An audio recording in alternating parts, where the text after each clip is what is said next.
Berdasarkan keterangan dari toko emas Melati di kawasan Cinde, harga emas pada bulan Juni 2016 sebesar 3,2 juta rupiah per suku.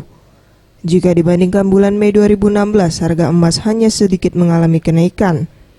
Begitu juga dengan harga logam mulia. Pada bulan Mei 2016 di harga Rp525.000 per gram, sedangkan Juni 2016 di harga Rp540.000 per gram. Menurut Dadang, pemilik toko emas menjelaskan, pada bulan Juni masyarakat lebih cenderung menjual emas, yaitu sebesar 70%, sedangkan yang membeli emas 30%.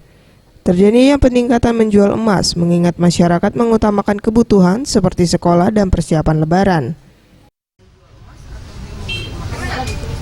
Kalau keperluan untuk saat ini, kalau diperhatiin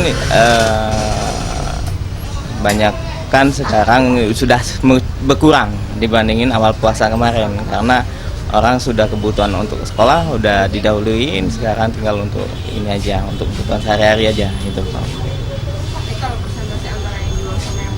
Wah, kalau untuk persentasi sekarang ini di antara 70% orang yang berjual daripada beli.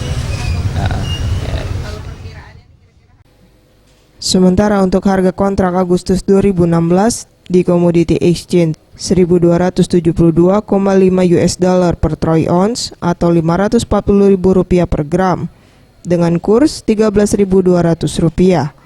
Mega Dwi Handayani, Gusti Putu Sumertayasa, Sriwijaya TV.